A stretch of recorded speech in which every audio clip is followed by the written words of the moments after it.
back to Magnolias and Mimosas, the podcast where we spill more than just drinks. We spill the truth about real estate life. And today we're getting a little sentimental. Ever wonder why your favorite Magnolia chose this career and this wild ride? Grab your glass. We're sharing our why. So before the Blazers in the business cards, what did life look like before we were real estate agents? So for me, I actually worked as a bank manager, assistant vice president. I absolutely loved being in the financial world, but there was a whole new element that was kind of missing, and that was getting out and actually touching and reaching people beyond just an office desk. And so that's what led me into my career of real estate. And I'd love to hear a little bit about what you did. I was in banking and I got licensed because I was helping my dad start up with investment properties. But the truth story is I got into real estate because I got licensed and then unemployed. So not a good combo. Didn't have a job, and I saw a potential into real estate. Once I got into it, saw that I had the flexibility to spend more time with my kids, that I had the freedom to take time off whenever I needed to. And I thought that I could do it. So why not give it a try? And now she's a rock star. One of the biggest things when I made my transition into the real estate market is working as a lender for over 14 years. You get to see all the black and white on paper. You're dealing with the tax documents and all of the analysis that goes in it, but you don't really truly understand what the other side looks like. And so for me, getting out in the field and being able to truly see what it means to help someone from start to finish, and how you're the quarterback and you're bringing all of the things that's surrounding this deal together, that was really a big aha moment for me. And I think it's also kind of guided me in a new perspective of not only helping my clients, but appreciating everything that the real estate market and agents bring to the table. I guess takes up a big part of my heart when I do real estate. So I really do love what I do because I come from an immigrant family and I know how hard it is to find that first home, how hard it is to put a roof over a family. A lot of people trying to find that first home struggle getting the answers, getting their help to get a mortgage loan. They don't know credit management. And I'm not saying,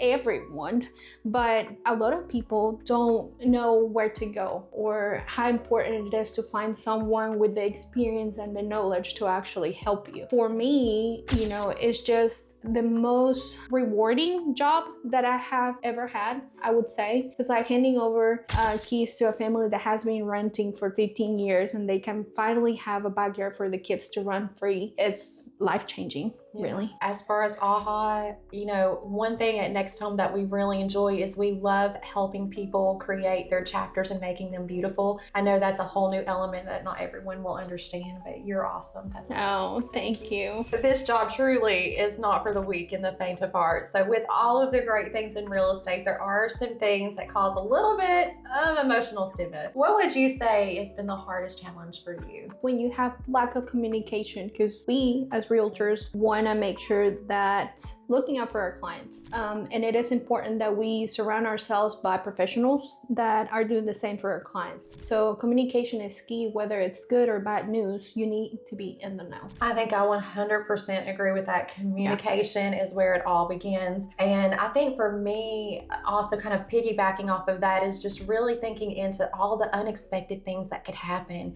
And so it's almost like in our positions, we need to stay a step ahead. Think about the what ifs for your clients, take away that pressure for them. But I think that can definitely be a little bit of a heartburn for us throughout the career. But with that, we're still flexing.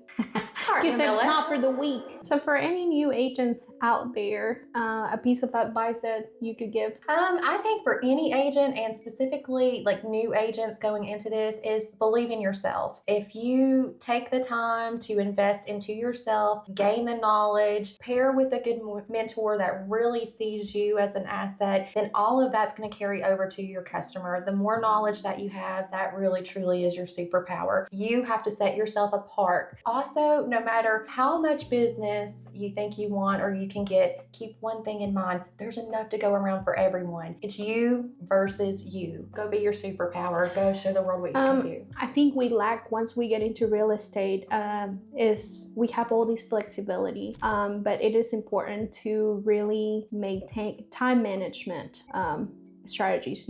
Block time for yourself. It's okay. Not pick up the phone while you're eating lunch. I've done it and it's not healthy. Put yourself first, put your family first. Every deal, yes, is important, but so is your health. So I would say that has been a very hard lesson to learn. Put myself first sometimes and do block of time off to be with family, personal time, and it is important. It's also important that you block off time to make calls, to follow up with clients, to follow up with lenders, and so forth. So having a structure and working on time management is key, I think, to really stay as a successful realtor, really. Absolutely. So you against you, make time for yourself, and we will cheers. There's enough to go around for all. Yes. So I want to ask something just a little bit more deeper on the emotional element. So what is the moment, that one moment that made it worthwhile and said, oh, this is when I know that I've made the right decision to be a real estate agent? Can you tell me yours? I had a really sweet moment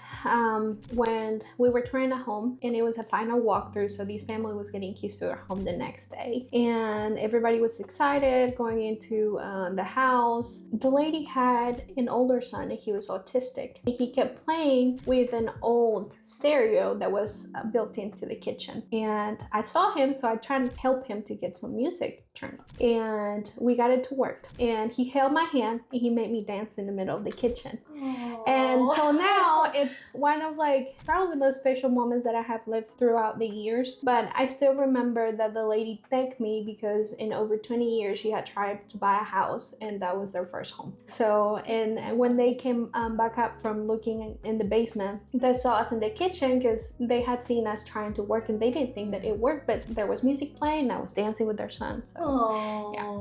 What a special moment. Yeah. Oh, that's so, my heart beats still. I know that I'm a newer agent and I just think about all the things that I've done in my career that have really impacted me. And I would say as I first got into the business and was able to help a young lady, she got here from Texas and it was very much so a roller coaster. We were making offers on properties, things was falling through. We kept talking on the phone and have become really good friends. And through that process, we talked about the power of purposeful pauses. You know, even though we were getting told no or we were getting outbid, that stress was there. She had a lot of things going on in her personal life and her heart is just gold. And so the right house came along. She made the offer. We got her here. And then to see her thriving and her family coming back together has just been such a beautiful thing to me. And so that's what it's all about. It's just making memories and helping people move forward in life. So, and keeping that relationship because we're not transactional. We don't see our clients just as a one-time deal.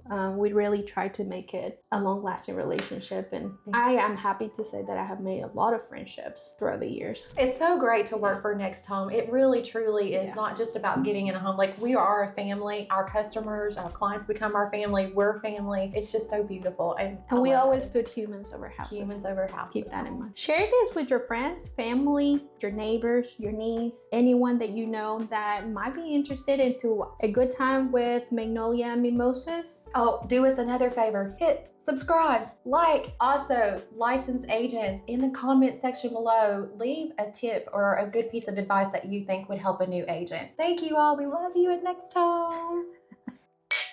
Here's to the tough deals, the tight deadlines, and the big dreams. We're still here. Still standing. And still selling. How do we get drunk on juice? It's just juice. It's non-alcoholic. Oh, no. Leave that to Amelia. That's Amelia. Are you recording? Yes, Oh, don't get trade secrets away. sorry. They can't know. Because of Amelia, there's no alcohol in this. We don't know what she might do.